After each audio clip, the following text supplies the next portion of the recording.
लाल की कंजूसी पूरे गांव में मशहूर थी।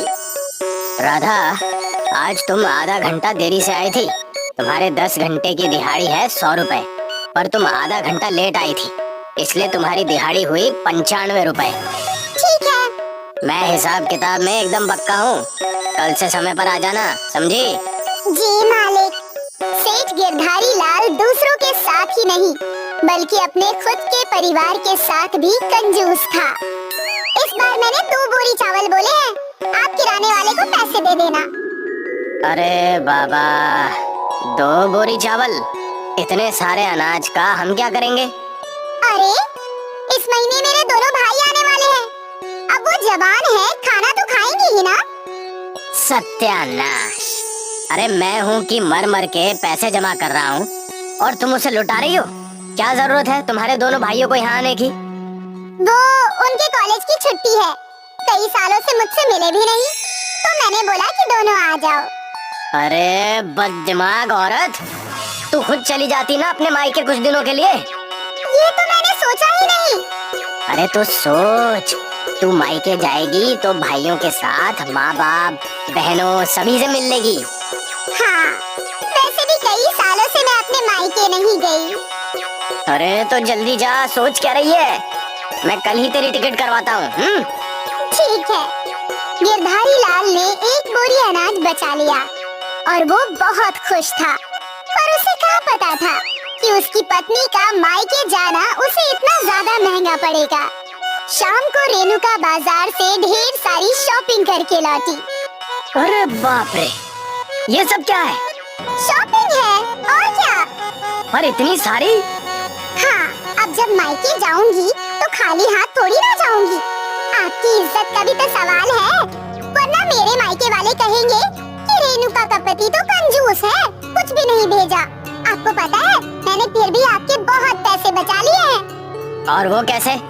मैंने ये सब सेल में खरीदा है, 50% की छूट पे। हे भगवान, कोई तो इस बेवकूफ को समझा दो। तू चाहे सेल में खरीद या ना खरीद, फिर भी पैसे तो गए हैं ना। हाँ, वो तो है। गिरधारी लाल अपनी पत्नी को डांटता रहा, पर क्या फायदा, गिरधारी लाल के पैसे तो चले ही गए। खैर, अगले दिन गिरधारी लाल की पत्नी ट्रेन में बैठकर अपने मायके चली गई। अब कम से कम कुछ दिनों तक मेरे पैसे बचे रहेंगे। कुछ दिनों के लिए गिरधारी लाल बहुत खुश था। उसके घर में राशन भी बहुत कम ही आ रहा था। वो रोज रोज दाल चावल बनाकर खा रहा था। इसे कहते हैं ना पैसों की बचत। वरना रेणुका होती तो ये लाओ वो लाओ, ये सब्जी वो पनीर, बाप रे बाप, कितने पैसे नष्ट हो जाते मेरे। लगभग 1 महीने बाद रेणुका लौट आई और अब गिरधारी लाल के चेहरे पर उदासी छा गई। ये सब सामान लेते हुए आना। हाँ?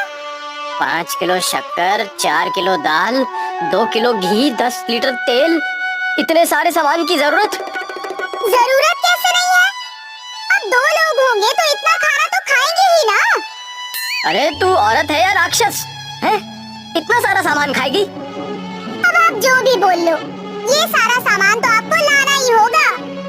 गिरधारी लाल रेणुका को समझाता रहा कि खर्चा कम कर दे, पर रेणुका कहाँ सुनती। वो अपने पति की कंजूसी से वाकिफ थी। फिर एक दिन रेणुका की तबीयत खराब हो गई, उसे हॉस्पिटल ले जाया गया। मुबारक हो, आपके घर में एक नया मेहमान आने वाला है। अरे मुझे कोई मेहमान नहीं चाहिए। मैं बोल रही हूँ कि आपकी पत्नी गर्भवती है, आपके घर में एक छोटा बच्चा आने वाला है। ये सुनकर गिरधारी लाल खुश हुआ, पर फिर वो पैसों के बारे में सोचने लगा। बच्चा आएगा मतलब खर्चे बढ़ जाएंगे, उसका खाना, उसके कपड़े, उसकी पढ़ाई का खर्च। हे भगवान! गिरधारी लाल के चेहरे पर 12 बज गए थे। ये देखकर उसकी पत्नी समझ गई। जरूर आप पैसों का सोच रहे होंगे, है ना? हाँ हाँ, क्यों ना सोचूं, आखिर पैसे तो मेरे ही जाएंगे ना। हाँ तो क्या हुआ, बेटा भी तो आपका ही है ना। अरे वही तो समस्या है।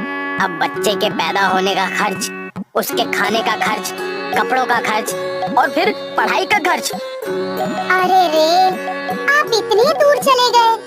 जब बच्चा पैदा होगा तो आपको सबको दावत देनी होगी, ये भूल गए क्या? क्या? रेणुका ने गिरधारी लाल को एक नई समस्या दे दी थी। उस दिन से गिरधारी लाल सोचने लगा कि वो कैसे दावत के पैसे बचाएगा। अरे कम से कम 40-50 लोग तो आएंगे ही, सबको भरपेट खाना खिलाना, वो भी पकवान।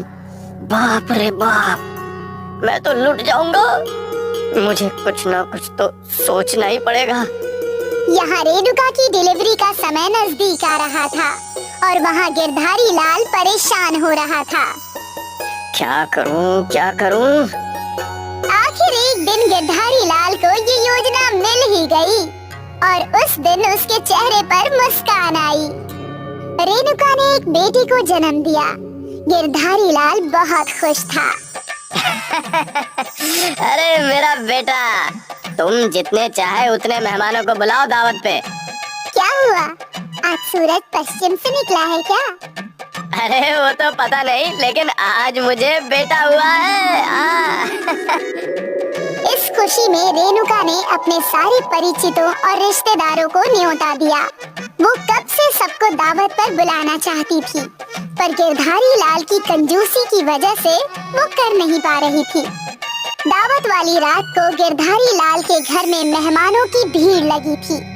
गिरधारी लाल ने अपने नौकर को आवाज लगाई, अरे शंभू, सभी मेहमानों के सामने पकवान रख दे।